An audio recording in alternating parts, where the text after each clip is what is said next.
Create చేసిన తర్వాత ఇప్పుడు నేను ఏం చేస్తున్నా అంటే ఈ రెండు ఆబ్జెక్ట్స్ ని కంపేర్ చేస్తున్నా. అంటే ఈ వాల్యూ సేమా, ఈ వాల్యూ సేమా, లేకపోతే ఈ వాల్యూ సేమా, ఈ వాల్యూ సేమా, ఈ వాల్యూ సేమా అని కంపేర్ చేస్తున్నాం. కంపేర్ ఎలా చేస్తామంటే టు కంపేర్ దెమ్ ఫస్ట్ మనం ఏం చేయాలంటే నేను ఏం చేశానంటే ఒకసారి చూస్తే ఇక్కడ మనం కంపేర్ అని ఒక మెథడ్ ని రాసుకో. కంపేర్ అనే మెథడ్ రాసుకోవడం కోసం ఏం చేస్తానంటే డెఫ్ కంపేర్ అనేది ఒక మెథడ్. నేను క్రియేట్ చేసుకున్న కంపేర్ అనే ఒక మెథడ్. కంపేర్ రాసి ఇక్కడ నేను ఏం చేశానంటే కంపేర్ అనే మెథడ్ లో ఒక్క నిమిషం ఈ క్లారిటీ ఉండడం కోసం ఇప్పుడు చూడండి సెల్ఫ్ అనేది నెసెసరీ కదండి. సెల్ఫ్ అంటే మనం క్రియేట్ చేసుకున్న ఆబ్జెక్ట్ దానికి సంబంధించినది.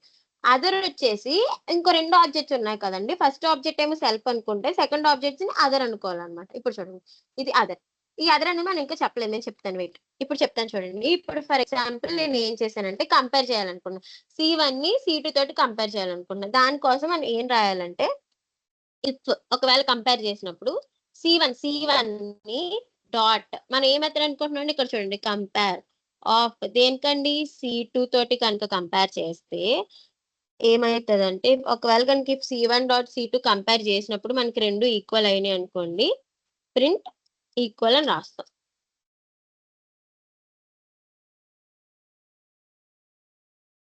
ఈక్వల్ అని రాస్తాం ఎందుకంటే నేను ఆ మెథడ్ ని కాల్ చేస్తాను కాబట్టి. తర్వాత ఏం చేసాము ఎల్స్ కాకపోతే not equal, print not equal అని చెప్పేసి రాస్తున్నాం. రాసి ఇక్కడ నేను ఏం చేశానంటే ఇక్కడ మనం ఏం రాయాలంటే ఇఫ్ ఒకసారి చూడండి మనం తీసుకున్న C1 అనే ఆబ్జెక్ట్ ని C2 అనే ఆబ్జెక్ట్ తో కంపేర్ చేస్తున్నాం.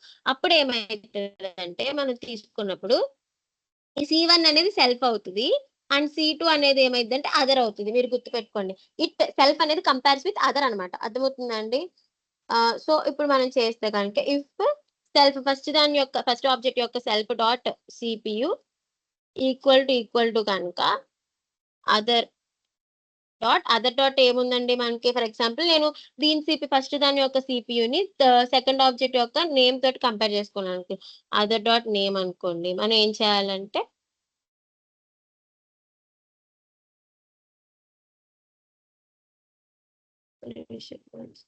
ఫర్ ఎగ్జాంపుల్ ఇక్కడ సిపియు అని ఇద్దాం. సిపియు ఇస్తే మనం ఏం చేయాలంటే ఇఫ్ రాసిన తర్వాత రిటర్న్ ట్రూ. నేను ట్రూ రిటర్న్ చేయడం వల్ల నాకు ఏమైతుందంటే ఇక్కడికి వచ్చేసిద్దండి. అది కనుక ట్రూ అయితే ఈక్వల్ అని ప్రింట్ అవుతుంది. Return true else return falls అన్నమాట. ఒక్క నిమిషం నేను ఇక్కడ ఇది ఇవ్వలేదు. ఫాల్స్. ఇప్పుడు రన్ చేద్దాం ఈ ప్రోగ్రామ్. ఒక్క నిమిషం మనం ఇక్కడ కాల్ అని ఇవ్వలేదంటే సారీ గైస్. నేను ఈ మెథడ్ ని ఓకే ఇప్పుడు ఒక రన్ చేస్తున్నాను. ఏమొస్తుంది చూడండి. ఒకసారి చూడండి నాట్ ఈక్వల్ అని ప్రింట్ అయిపోయింది డైరెక్ట్ గా. అర్థమైందండి? ఒకసారి చూడండి నేను ఏం చేశానంటే ఇందులో ఉన్న సిపియుతో కంపేర్ చేశా. ఇప్పుడు i5 ఈక్వల్ టు i7 అండి కాదు కదా. సో నాకు అవుట్పుట్ ఏం ప్రింట్ అయింది నాట్ ఈక్వల్ అని ప్రింట్ అయింది. అంటే మనం ఏం చేయాలి ఒక వేరియబుల్ ని ఒక ఆబ్జెక్ట్ ని ఇంకో ఆబ్జెక్ట్ తోటి కంపేర్ చేయడం కోసం మనం ఏంటంటే ఒక క్రియేట్ చేసుకుంటాం. ఏంటంటే సెల్ఫ్ అనేది మనం క్రియేట్ చేసుకుని చూడండి సెల్ఫ్ ఎట్ కంప్యూటర్. తర్వాత ఏంటంటే అదర్ అనేది ఏదైనా అవ్వచ్చు. నేను ఫస్ట్ C1 ని సెల్ఫ్ అనుకున్నాను, C2 ని అదర్ అనుకున్నాను. ఫర్ ఎగ్జాంపుల్ ఇక్కడ నేమ్ అనేది ఇచ్చాను అనుకుంటే చూడండి నాట్ ఈక్వల్. దీంతో ఈక్వల్ అండి కాదు. ఫర్ ఎగ్జాంపుల్ ఇప్పుడు నేను ఇక్కడ కూడా డెల్ ఇచ్చాను అనుకోండి. ఫర్ ఎగ్జాంపుల్ ఇక్కడ కూడా నేమ్ ఇచ్చాను. ఈ నేమ్ ఈక్వల్ అనుకున్నాం. అంటే ఫస్ట్ ఇది 10 అనుకుందాం. అప్పుడు ఏమైతే చూడండి equal and print.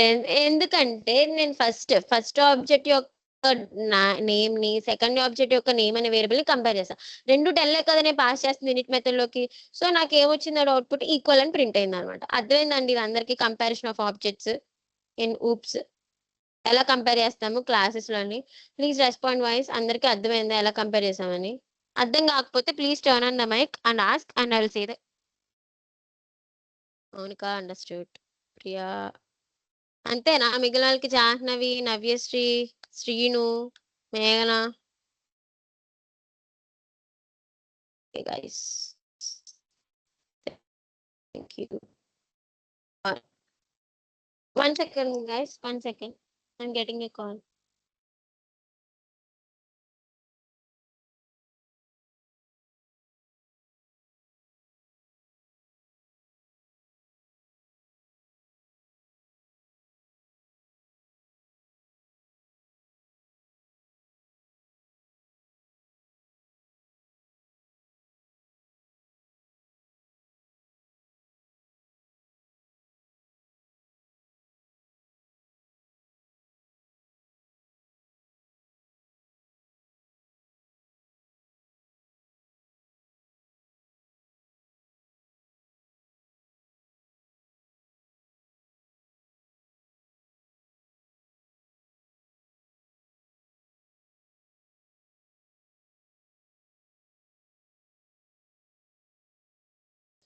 Guys, I'm taking the class up to 7:30 only. Why? Because you guys are having mid exams. That's why our Deepak sir told me that to stop the class at 7:30. And I will explain some more topics. And tomorrow, after that, we'll discuss the major topics like inheritance, polymorphism, encapsulation, and abstraction of Hooke's concept. Or should I revise in this half an hour those who didn't attend Monday's class? Or should I continue with the other topics? Please respond. Ma'am ఇప్పుడు ఒకసారి మనకి ఇంకా previous classes ఒక్కసారి explain చేయరా? ఏంటి నవ్య, can you please ఒక్కసారి previous class ma'am ఒక్కసారి పైపైన ఒకసారి లైట్ ఓకే ఎక్స్ప్లెయిన్ చేయరా? చెప్తాను. దానికన్నా రివైజ్ చేస్తాను శ్రీను. Okay, that's okay. ఇప్పుడు దానికంటే ముందు నేను టైప్స్ ఆఫ్ వేరియబుల్స్ ఒకటి చెప్పేస్తాను. ఇది ఒక మహా అయితే ఒక 5 minutes తీసుకుంటుందేమో ఒక ప్రోగ్రామ్ చెప్తే. దాని తర్వాత రివిజన్ చేస్తాను. అప్పటి నుంచి మనం మొత్తం క్లాస్ అంటే ఏంటి, ఊప్స్ అంటే ఏంటి, తర్వాత అసలు ఆబ్జెక్ట్ అంటే ఏంటి, రేదర్ దెన్ మనం ఈ రోజు డిస్కస్ చేసుకున్న టాపిక్స్, మనం డిస్కస్ చేసుకున్న టాపిక్స్ అనేవి లాస్ట్ 15 minutes లో చెప్తాను. ఓకేనా? Are you ready for that? Please give me any response. Okay. First of all, now the next topic వచ్చేసి ఏంటంటే types of variables. I'm creating another file. Like ఈ రోజు ఏం చేద్దాం, oops .2.3 అనుకున్నాం. ఫస్ట్ ఆఫ్ ఆల్ మనం ఏం చేసుకుంటున్నాం అంటే టైప్స్ ఆఫ్ వేరియబుల్స్ అన్నమాట. రాసుకోండి ఎవరైనా రాసుకోవాలని చెప్పే. టైప్స్ ఆఫ్ వేరియబుల్స్, అసలు మనం ఎన్ని టైప్స్ ఆఫ్ వేరియబుల్స్ ఉంటాయి అంటే మనకి జనరల్ గా ప్రోగ్రామింగ్ చూసుకుంటే గ్లోబల్ వేరియబుల్, లోకల్ వేరియబుల్ అని అంటారు. అవునా కదా? గ్లోబల్ వేరియబుల్ అంటే మొత్తం పైన డిక్లేర్ చేస్తే ప్రోగ్రామ్ అంతటా వాడతాము. అండ్ లోకల్ వేరియబుల్ అంటే only within the block, within the function, within the method or within the class అని అంటాం. వేరేస్ ఇన్ ఊప్స్ కాన్సెప్ట్ లో మనకి ఏంటంటే టైప్స్ ఆఫ్ వేరియబుల్స్ వచ్చేసి ఏంటంటే ఫస్ట్ వన్ వచ్చేసి ఇన్స్టెన్స్ వేరియబుల్.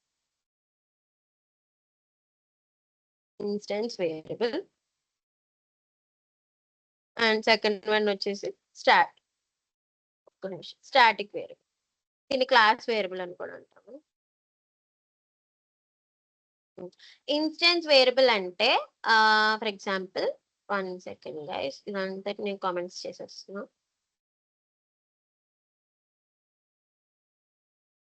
ఒక్క నిమిషం, ఒకసారి చూద్దాం. ఒక్క నిమిషం. Instance variable and static variable ఉండేది.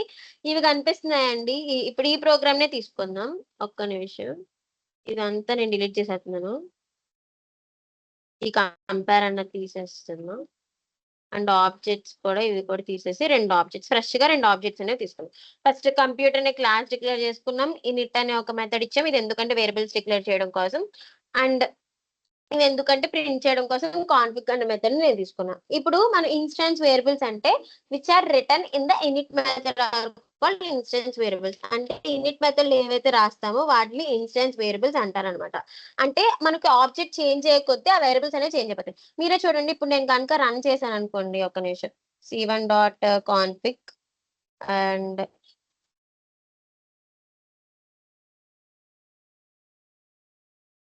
c2.config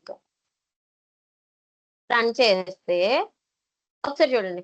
ఇందులో ఏమో i5 8 టెల్, i7 4 టెల్. అంటే ఏంటి? ఒక్కొక్క ఆబ్జెక్ట్ కి ఒక్కొక్క వేరియబుల్ అనమాట. Instance variables changes as object changes అనమాట. ఆబ్జెక్ట్ చేంజ్ అయ్యే కొద్దీ మనకి ఇన్స్టెన్స్ వేరియబుల్స్ చేంజ్ అవ్వాలి. అలా కాదు, నాకు 2 కంప్యూటర్‌లకి కామన్ గా ఉండేది ఫర్ ఎగ్జాంపుల్ ఏమనుకుందాం, 2 కంప్యూటర్స్ కి కామన్ గా ఉండేది ఫర్ ఎగ్జాంపుల్ ఈ 2 కలిసి ఒక రూమ్ లో ఉన్నాయనుకుందాం. ఈ 2 కంప్యూటర్స్. ఆ రూమ్ ఫర్ ఎగ్జాంపుల్ ఆ 2 ఒక పలానా క్లాస్‌లో తీసుకుందాం. లైక్ రూమ్ 108 లో ఉన్నాయనుకుందాం సేమ్. 2 కంప్యూటర్స్ ఒకే రూమ్ లో ఉన్నాయి. వాటి యొక్క 2 కంప్యూటర్స్ యొక్క కాన్ఫిగరేషన్ వేరే అన్నమాట. ఇప్పుడు నేనేం చేయాలి? 2 కంప్యూటర్స్ కి కామన్ గా ఉన్న వేరియబుల్ ఏంటండి? ఆ వేరియబుల్ మనం ఎప్పుడు డిక్లేర్ చేస్తామంటే క్లాస్ లోపల మెథడ్ పైన డిక్లేర్ చేస్తే దాన్ని ఏమంటారంటే స్టాటిక్ వేరియబుల్ అంటారనమాట. ఒకసారి చూడండి. If you create a variable inside the init they are called instance variables. If you define variable outside init inside a class it is called class variable అన్నమాట. అర్థమైందండి? మనం init లోపల కనుక declare చేస్తే instance variable and changes as object changes. Where ఒకవేళ కనుక మనం class లోపల ఇనిట్ మెథడ్ బయట కనుక రాస్తే they are called class variables or static variables. They does not change even if the object variable, that means instance variables change అయినా సరే రెండింటికి కామన్ గానే ఉంటాయి అన్నమాట. ఫర్ ఎగ్జాంపుల్ మన ఇప్పుడు నేను చెప్పాను కదండి, నేమ్ స్పేస్ అనేది ఒకటి లొకేట్ అయి ఉండిద్ది హీప్ మెమరీలో. అది ఏం చేసిద్ది అంటే మనం ఎప్పుడైనా ఆబ్జెక్ట్ క్రియేట్ చేస్తే ఆబ్జెక్ట్ కి సంబంధించిన స్పేస్ అనేది క్రియేట్ చేస్తుందని. అక్కడ మనకి ఏం చేస్తుంది అంటే క్లాస్ అనే నేమ్ స్పేస్ తో పాటు మనకి ఏంటంటే ఇన్స్టెన్స్ అండ్ ఆబ్జెక్ట్ ని సంబంధించిన స్పేస్ కూడా క్రియేట్ అవుతుంది అనమాట. ఇప్పుడు ఫర్ ఎగ్జాంపుల్ నేను ఒక క్లాస్ వేరియబుల్ అని డిక్లేర్ చేస్తాను. అది ఏమనుకున్నాను? ఆ వేరియబుల్ నేను రూమ్ అనుకున్నాను. రూమ్ అనేది రూమ్ ఈక్వల్ టు ఏమనుకుందామంటే ఫర్ ఎగ్జాంపుల్ ఒక 101 రూమ్ లో ఈ 2 కంప్యూటర్స్ ఉన్నాయి. ఇప్పుడు నేను ఏం చేస్తున్నానంటే వాటిని ప్రింట్ చేస్తున్నాను. ఇప్పుడు ఏంటి? Print C1 dot first object యొక్క రూమ్ ఏంటి and C2 dot room. Run చేస్తే చూడండి, ఇక్కడ మనకి ఏం అవుట్పుట్ వచ్చింది? రెండిటికి కామన్ గా ఉంది ఏంటంటేనండి, రెండిటికి కామన్ గా ఉంది. సో రెండిటికి కామన్ గా ఉన్నట్లు అంటే మన క్లాస్ కి మనకి ఎన్ని ఆబ్జెక్ట్స్ క్రియేట్ చేసుకున్నా, ఈ కంప్యూటర్ అనే క్లాస్ కి ఎన్ని ఆబ్జెక్ట్స్ క్రియేట్ చేసుకున్నా ఈ రూమ్ అనే వేరియబుల్ అనేది కాన్స్టెంట్ గా ఉంది. ఇట్ డస్ నాట్ చేంజ్ అనమాట. అర్థమవుతుందా? అసలు అది చేంజ్ అవ్వదు అనమాట. నేను దాన్ని చేంజ్ చెయ్యాలి మేడం, నాకు వద్దు మేడం, నేను 101 కాదు మేడం, దాన్ని వేరేలా చేంజ్ చేయాలి అనుకుంటే వీ షుడ్ చేంజ్. ఎలా చేంజ్ చేయాలంటే దాన్ని మనం ఇప్పుడు దాకా ఏదైనా ఆబ్జెక్ట్ యొక్క వేరియబుల్ చేంజ్ చేయాలనుకుంటే ఆబ్జెక్ట్ డాట్ వేరియబుల్ చేస్తుంది. అలా కాకుండా if want to change the class variable then the syntax వచ్చేసి ఏంటంటే డాట్ వేరియబుల్. నేను ఏదైతే వేరియబుల్ తీసుకుంటున్నానో అదనమాట. అంటే ఇప్పుడు ఏంటండి, కంప్యూటర్ కదండి నా క్లాస్ పేరు. ఇప్పుడు నేను ఆ రూమ్ నెంబర్ ని చేంజ్ చేయాలనుకున్నా, లేదు నాకు 102 లో ఉన్నాయి అనుకున్నా. అప్పుడు చూడండి, మనకు ఆల్రెడీ ఇచ్చేసిన అనేది room equal to for example 202 లో ఉన్నాయి అనుకోండి. ఇప్పుడు రన్ చేశాను అనుకోండి, చూడండి 202 అంటే నేను క్లాస్ వేరియబుల్ ని చేంజ్ చేయాలనుకుంటే క్లాస్ డాట్ వేరియబుల్ నేమ్. నేను ఇన్స్టెన్స్ వేరియబుల్ ని చేంజ్ చేయాలి అనుకుంటే అంటే దాని యొక్క క్లాస్ కి సంబంధించిన ఇన్స్టెంట్ అనేది ఆబ్జెక్ట్ డాట్ వేరియబుల్ నేమ్. ఇది అర్థమైందా? ఇన్స్టెన్స్ ఆబ్జెక్ట్ అంటే ఏంటి అండ్ క్లాస్ ఆబ్జెక్ట్ అంటే ఏంటి ఆర్ స్టాటిక్ ఆబ్జెక్ట్ అంటే ఏంటి? అర్థమైందా అండి? Please respond guys. మేము ఒక్కసారి మళ్ళీ కొంచెం చెప్పరా? మళ్ళీ చెప్పమంటే ఇన్స్టెన్స్ వేరియబుల్ అంటే ఏంటి, క్లాస్ వేరియబుల్ అంటేనా అంటే మనం ఒకసారి రాసుకుంటున్నారు అనుకున్న వాళ్ళు రాసుకోండి. If the variables which are declared in init method are called instance variables. If the variables which are declared before init method and after the class, it is called class variable. ఈ class variable అనేది these are constant for all the objects inside the class. అలానే class కి సంబంధించింది. Guys, 1 second guys.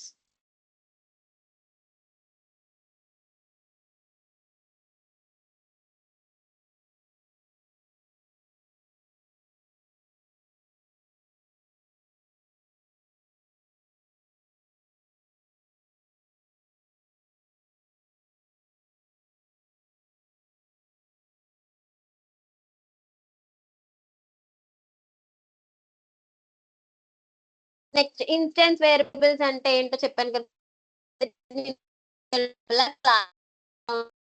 Class instance whereas class లోపల init method పైన ఉంటే వాటిని class variables or static variables అంటాం. These class variables or static variables are constant for all the objects. మనం ఒక క్లాస్ కి క్రియేట్ చేసుకున్న ఎన్ని ఆబ్జెక్ట్స్ ఉంటే అన్ని ఆబ్జెక్ట్స్ కి కామన్ గా ఉండే వేరియబుల్ ఏదైతే ఉందో, ఫర్ ఎగ్జాంపుల్ మనం గ్లోబల్ వేరియబుల్ అని చెప్పుకుంటాం, అట్ ఇట్స్ కామన్. అదే ఇన్స్టెన్స్ వేరియబుల్ అంటే ఏంటంటే మనం తీసుకున్న ఆబ్జెక్ట్ కి చేంజ్ అయిపోద్ది అనమాట. This is the difference between object variable, అదే instance variables and static variables. Guys, did you understand? Navya, did you understand what I said? Instance variable అంటే ఏంటి అండ్ స్టాటిక్ వేరియబుల్ అంటే ఏంటో? ఎక్స్క్యూజ్ మీ మ్యామ్, మీ voice బాగా break అవుతుందని చెప్పేది. Okay, ఇప్పుడు నో మ్యామ్, అంటే నాకేనా మ్యామ్ అందరికీ వస్తుంది? ఒకసారి కనుక్కోరా. ఒకసారి ప్లీజ్ రెస్పాండ్.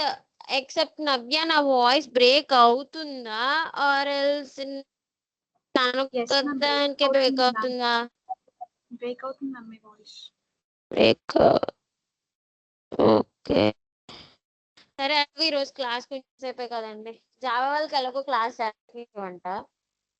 నేను ఒక 5 minutes రివైజ్ చేస్తాను. Tomorrow I will change all the settings. ఓకేనా?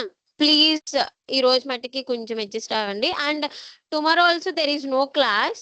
Please remember that some of you are having exams, and after tomorrow, which means Friday, Saturday, Sunday, these 3 days you have classes అన్నమాట. హుప్స్ concept అయిపోవాలి సండేతో. మళ్ళీ Monday నుంచి you will get in to the frameworks like Django and flask. Okay, ఇప్పుడు revision చేస్తున్నాను, ఒకసారి వినండి. I'm giving overall revision అనమాట. అసలు క్లాస్ అంటే ఏంటి, ఆబ్జెక్ట్ అంటే ఏంటి, అసలు హూప్స్ అంటే ఏంటి అని చెప్పేసి. హూప్స్ అంటే ఫస్ట్ ఆఫ్ ఆల్ నేను మీకు ఆల్రెడీ చూడండి. OOPS అంటే ఏంటంటే object oriented programming is a fundamental concept in Python, empowering developers to build modular, maintainable and scalable application. By understanding OOPS అంటే ఏంటి అంటే, it is called object oriented programming, which means everything we write in programming in between classes and objects. మనం ఏం రాసినా classes and objects లో రాసేదాన్ని object oriented programming అంటాం. Then you have to question me that what is mean by class madam. Class అంటే ఏంటి? Class is nothing but any real world thing. ఏదైనా అయి ఉండొచ్చు. లైక్ ఏంటి, ఫర్ ఎగ్జాంపుల్ నేను ఒక క్లాస్, మీరు ఒక క్లాస్, నా ల్యాప్టాప్ అనేది ఒక క్లాస్, నా ఫోన్ అనేది ఒక క్లాస్, అండ్ మన ఫర్ ఎగ్జాంపుల్ ఎల్ఓజీ అని ఒక క్లాస్ అనుకుందాం. Any real world thing. Class అనేది ఏంటంటే ఏదైనా దానికి సంబంధించింది మనం ఏమైనా క్రియేట్ చేయొచ్చు. ఫర్ ఎగ్జాంపుల్ నేను కంప్యూటర్ అనేది ఒక క్లాస్ తీసుకున్నాను. ఫర్ ఎగ్జాంపుల్ ఒక డాగ్ అనేది ఒక క్లాస్, డాగ్ కి సంబంధించింది ఏముంటాయి అనమాట. అలా అంటే మనం class is nothing but any real world entity which contains attributes and methods. For example ఒక కంపెనీ అనేది ఒక క్లాస్ తీసుకుంటే there are lot of employees అనమాట. ఈ ఎంప్లాయీస్ ని ఆబ్జెక్ట్స్ అంటారు అనమాట. అంటే ఏంటి, ఒక క్లాస్ లో ఒక క్లాస్ ఈజ్ నథింగ్ బట్ చెప్పాను రియల్ వరల్డ్ ఎంటిటీ అని. ఈ క్లాస్ ని బేస్ చేసుకుని మనం ఆబ్జెక్ట్స్ అనేది క్రియేట్ చేస్తాం అనమాట. ఫర్ ఎగ్జాంపుల్ యానిమల్ అనేది ఒక క్లాస్ తీసుకున్నాను. అందులో ఆబ్జెక్ట్స్ ఏమొస్తాయి అంటే, యానిమల్స్ ఎన్ని రకాలు ఉంటాయి. డాగ్ ఉంటది, క్యాట్ ఉండిద్ది, లైక్ పిగ్ ఉంటది. ఇవన్నీ మనకి తీసుకున్న objects.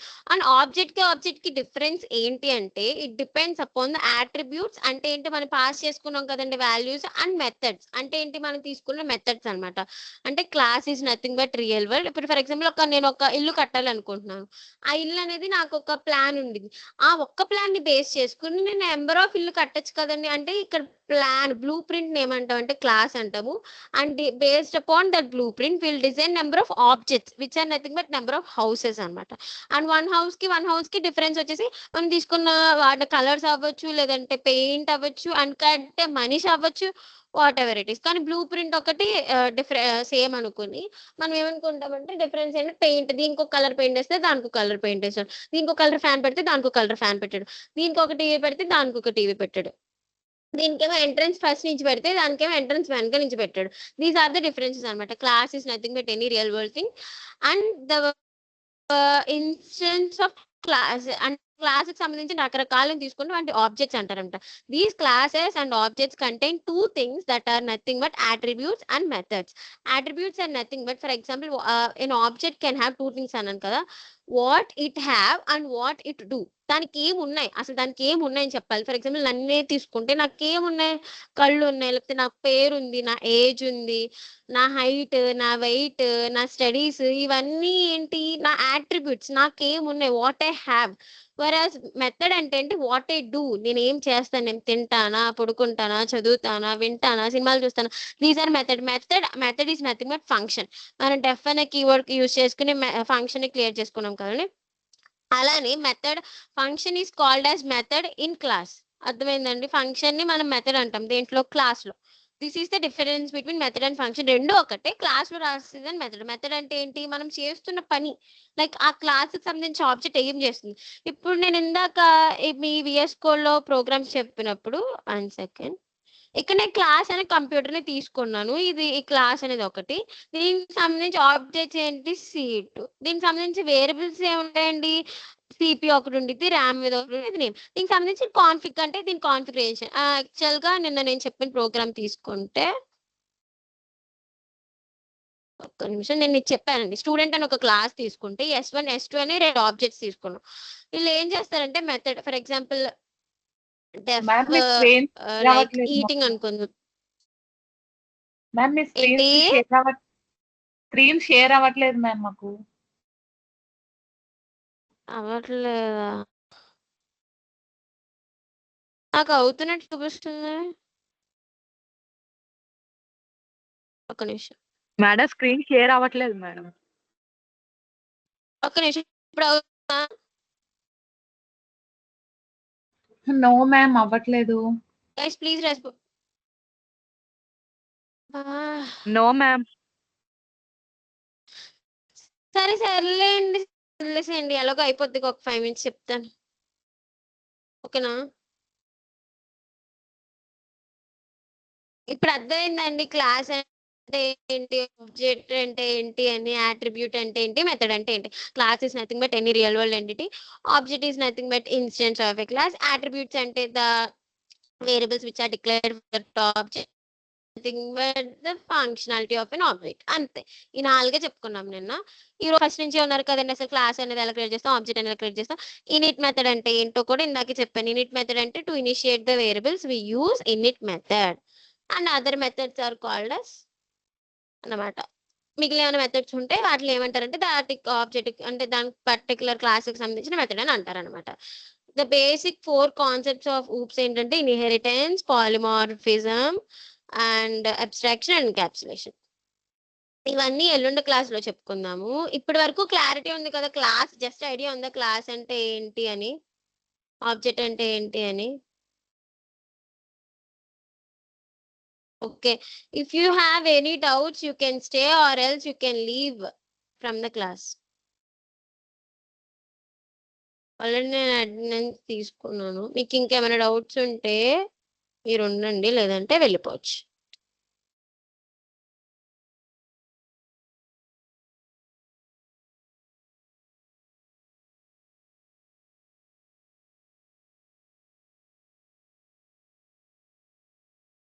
You can leave from the class. ఓ నేను leave అయిపోనా? You have any doubts? You can stay. మేఘనా, జాహ్నవి